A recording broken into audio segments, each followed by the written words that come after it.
The first time I saw a human accept a dominance challenge, I was certain I'd be scraping their remains off the arena floor within minutes. My name is Grisk, and I've been a combat observer for the Galactic Enforcement Corps for roughly 12 solar cycles. I've seen Vorthak warriors tear apart battle mechs with their bare claws. I've watched selenite hive minds coordinate attacks that would make your spine crystallize with fear. I've even witnessed a Kryn berserker fight for 6 hours straight without blinking once. But nothing, absolutely nothing, prepared me for what I saw that day when pack leader Vern challenged Marcus Webb. Let me set the scene for you. The detention facility on Station Omega-9 wasn't exactly a luxury resort. It was a massive holding complex where the galaxy's most dangerous criminals waited for trial, or in some cases, execution. The humans had only been part of the Galactic Council for about 3 years, and honestly, most of us still thought they were a joke.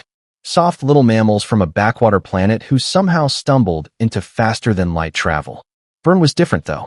Vern was a Kravik, which, if you don't know, means he stood roughly 9 feet tall, weighed about 600 pounds, and had enough muscle mass to bench press a small spacecraft. Kraviks operate on pack hierarchy. Everything is about dominance, submission, and knowing your place in the food chain. So when Marcus Webb, this absolutely average-looking human, got transferred to cell block 7, Vern took one look at him and decided it was time to establish the pecking order. I was monitoring the cameras when it happened. Standard procedure, nothing exciting. Just another boring rotation watching inmates stare at walls and contemplate their life choices. Then the alarm chimed. Challenge issued. Arena access granted. Oh, for the love of, I muttered, checking the roster. It's the new human. My partner, a four-armed Tessic named Jorn, leaned over my shoulder. The little pink one? Vern's going to turn him into paste. Should we stop it? I asked, even though I knew the answer. Jorn made that clicking sound his species does when they find something amusing. You know the rules. If a challenge is accepted, it proceeds. Besides, maybe it'll be quick. It was not quick. The arena was basically a large circular room with reinforced walls and observation windows. Vern entered first, and the crowd of inmates pressed against the barriers, howling and screeching their anticipation. This was entertainment in a place where entertainment was scarce. The Kravik performed his traditional pre-fight display, roaring and beating his chest, showing off those impressive fangs that could bite through titanium plating. Then Marcus entered, and I swear on my ancestors' graves, he looked bored. Not scared. Not angry. Not even particularly interested. Just bored. He was wearing the standard orange detention jumpsuit that hung loose on his frame. He stood maybe 5 feet 9 inches tall. He weighed perhaps 170 pounds. He had short brown hair that stuck up in odd directions, and his face bore the kind of expression you'd see on someone waiting for a shuttle that was running late. Vern stopped his display and stared at the human. You dare accept my challenge, weakling? Marcus yawned. Actually yawned. Look, buddy, I was in the middle of a really good nap. Can we make this fast? The crowd went silent. I mean dead silent. You could have heard a dust particle hit the floor. Nobody, and I mean nobody, talked to Vern like that. Jorn's eyes widened to twice their normal size. Did he just? Yeah, I whispered. He did. Vern's face went through several interesting color changes. Purple to deep crimson to something approaching ultraviolet. I will tear you limb from limb. Human, I will feast on your bones. I will. Yeah. Marcus interrupted, waving his hand dismissively. Big scary monster, lots of threats, very intimidating. Are we doing this, or are you just going to talk me to death?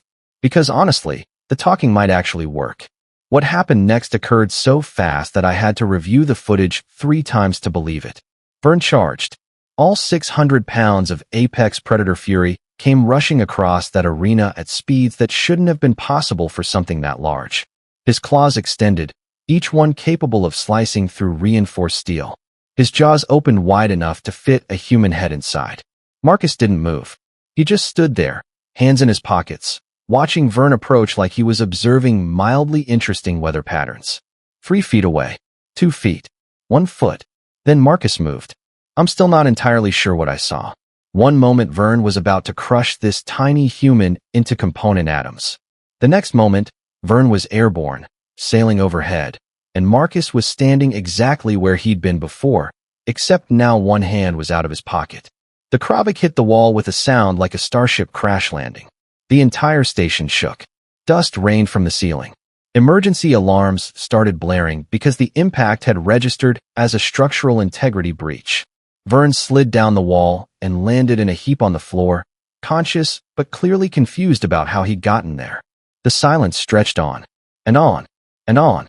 Marcus put his hand back in his pocket. We done here? Because seriously, I've got about 47 more years on my sentence, and I'd really like to get back to that nap. Vern tried to stand, wobbled, and sat back down heavily. What? How? Physics, Marcus said, shrugging. Plus you telegraphed that charge from about a mile away. Rookie mistake. And that's when I realized something that sent ice water through my veins. This wasn't luck. This wasn't desperation. This human knew exactly what he was doing. He'd been in control the entire time. I pulled up Marcus Webb's file with shaking appendages, reading details I'd skipped over before. Former military. Special operations. Hand-to-hand combat instructor. Arrested for. I stopped reading. Jorn, I said quietly. I think we might have a problem. The arena stayed frozen in that tableau for maybe 10 seconds, which doesn't sound like much until you're living through it. Vern sat there looking like someone had just explained quantum mechanics to him using interpretive dance. Marcus stood there looking like he was mentally composing a grocery list. And roughly 200 inmates pressed against the observation windows looked like they'd collectively forgotten how to breathe. Then all hell broke loose. The inmates started making noise. Not cheering exactly. More like confused shouting mixed with what I can only describe as existential crisis vocalizations. Vern finally managed to get his legs working and stood up, swaying slightly like a drunk Theshan at last call. Impossible, the Kravik muttered, shaking his massive head. No creature that small can. Can what? Marcus asked, and there was something in his voice now. Not anger exactly. More like tired patience. The kind a teacher uses when explaining something for the 15th time. Move faster than you expected? Use your momentum against you? Understand basic leverage? Buddy, where I come from, that's like first week stuff. I was frantically scrolling through Marcus's file now, my 3 hearts beating in increasingly irregular patterns. The details I'd ignored during intake were suddenly very, very important. Special Operations Command. 12 years active service. Deployment locations redacted. Training classifications redacted. Actual combat record redacted. Everything interesting was hidden behind security walls I didn't have clearance to access. What wasn't redacted was the arrest report. Marcus Webb had been apprehended after single-handedly stopping a terrorist cell from destroying a civilian transport hub. 6 heavily armed extremists, all dead. 43 civilians, all alive. The charges? Excessive force and operating outside legal jurisdiction. The human was in prison for being too good at saving people. Oh no, I whispered. Oh no, no, no.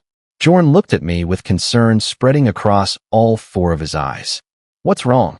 We locked up a weapon, I said quietly. We thought he was just another criminal. He's not. He's a soldier. A trained killer who apparently has a conscience, which somehow makes this worse. Back in the arena, Vern was attempting to salvage his dignity. You caught me off guard, human. That won't happen again. Marcus sighed, a sound of infinite weariness. Please don't make me do this again. I really don't want to hurt you. Hurt me? Vern laughed, except it sounded forced now. Hello. You think that little trick hurt me? I am pack leader. I have defeated hundreds of challengers. You're compensating, Marcus interrupted.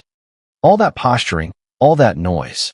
You rule through fear because you're terrified someone's going to realize you're not as strong as you pretend to be. And now someone has. Everyone saw it.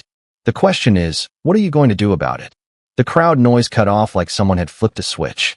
Because Marcus was right. Every single inmate in cell block 7 had just watched their feared pack leader get tossed around like a training dummy. The hierarchy that governed their entire social structure had just collapsed. Vern's expression went through several more color changes. I could see him calculating, processing, trying to figure out how to respond.